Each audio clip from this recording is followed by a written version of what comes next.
तो hello everyone guys, मेरा नाम है करण। स्वागत करते हैं आपका फिर से न्यू एक हॉरर स्टोरी में।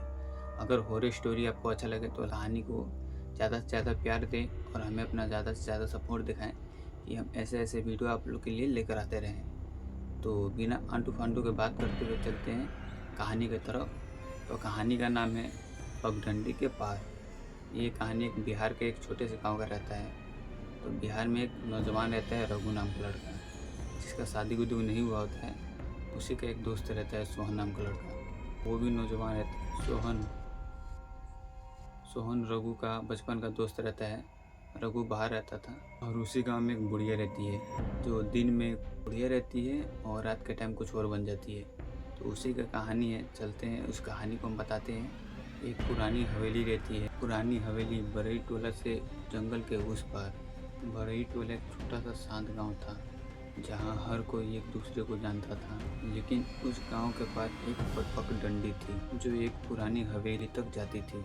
लोग कहते थे कि वहां दिन ढलते ही वहां कोई रुकता नहीं। गांव के बुजुर्गों की मानो तो वहां पे एक 50 साल पुरानी एक डायन रहती थी, जो रात में लोगों की आत्मा चूस लेती थी। पर आज के जमाने के नौजवान जैसे रघु और सोहन इन बातों को बकवास मानते थे। उसी गांव में एक दिन चौपाल लगती है। वहीं पर किसी ने उस हवेली की बात छेड़ दी। सोहन ने हंसते हुए कहा, अगर वहाँ डायन है तो मैं आज ही जाकर उसे नमस्ते कहूँगा। रघु ने जोश में आकर कहा, चल फिर आज रात चलते हैं, देखेंगे कौन डरता है। गांव के बुजुर्ग उन्हें रोकने लगे, लेकिन वो दोनों ठान चुके थे। उस रात जब गांव के कुत्ते तक भी चुप थे, दोनों परछाइयां पगडंडी के आगे बढ़ रही। वो लोग हवेली के पहले दरवाजे पर पहुंचे। उस हवेली का हालत बहुत ज़्यादा खराब था। टूटा फूटा लग रहा था पूरी हवेली टूट फूट चुकी, मगर दरवाज़ा अभी तक मजबूती से बंद था। जैसे ही रघु ने धक्का दिया, दरवाज़ा कर के आवाज़ में खुला। भीतर खूब अंधेरा था। दोनों ने टॉर्च जलाई, लेकिन अंदर जाने पर टॉर्च छपकने लगी। यह कोई आम जगह नहीं है, सोहन बुदबुदाया। अचानक से एक कोना हिला, कुछ फड़फड़ाया, फड़फड़। रघु ने रोशनी डाली। वहाँ पे एक बुढ़ी औरत दिखाई दी। पीले दांत, उलझे बाल और आंखें सफ़ेद बिना पुतली के दोनों आंखें दिखाई दे रहे थे उनकी।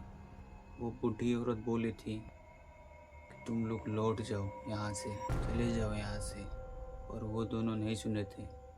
बूढ़ी औरत गुर्राई। वहाँ से रघु और सोहन भागे, लेकिन हवेली का दरवाज़ा अपने आप ही बंद हो गया। अब दोनों अंदर फंस चुके थे। बूढ़ी औरत अब हवा में तैरती हुई आगे बढ़ी। तब हवेली के दरवाजे हिलने लगे और एक ऊपर से एक पुरानी पोटली गिरी। रघु ने उस पोटली को उठाया। उसमें से एक डायरी मिली, बिंदिया देवी की। उस डायरी में लिखा था, मैं कभी इस गांव की सबसे सुंदर लड़की थी, लेकिन मेरी शादी की रात दहेज के लिए मुझे जिंदा जला दिया गया। मेरी आत्मा इस हवेली में बंद है और मैं हर उस इंसान से बदला लेती हूँ जो औरतों का इज्जत नहीं करता है। रघु और सोहन की सांसें थम गई। रघु और सोहन अपनी बचने की पूरी कोशिश करते हैं। वो बूढ़ी औरत अब डायन बन चुकी थी। लंबे नाखून, खून से टपकते आंखें और हवा में उड़ती हुई आई। वो दोनों से बोली, तुम दोनों मुझसे मिलना चाहते थे ना, लो मैं आ गई। रघु ने डरते हुए डायरी उसके सामने रख दी। रघु ने कहा, हमने तुम्हारे दर्द को समझा है। रघु बोला, हम तुम्हारा अपमान नहीं करना चाहते हैं। और एक पल के लिए हवेली वहीं पे शांत हो जाती है। फिर वो डायन बोली, अगर तुम सच्चे हो तो उस कुएं में उतर कर मेरी अस्थियां निकालो और गंगा में विसर्जित करो। रात के तीसरे पहर चल रहे थे। रघु और सोहन पुराने कुएं में उतरे। कुआं में कीचड़, सांप और अंधेरा पूरा दिखाई दे रहा था, लेकिन नीचे एक हड्डियों का गठरी मिला। रघु ने उसे निकाला और अगले दिन वो गंगा तट पर गए।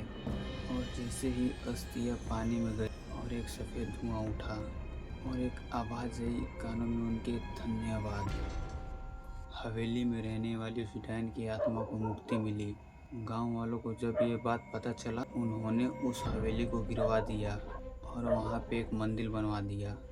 लेकिन कहते हैं ना, अगर कोई लड़का किसी लड़की को सताता है तो उसकी परछाई में वही सफ़ेद आंखें और वो उसकी परछाई वही वाली बुढ़िया दिखाई देती है, क्योंकि विद्या देवी की आत्मा मुक्ति पाई है। मगर उसका गुस्सा नहीं, उसका गुस्सा औरतों का रक्षा करता है।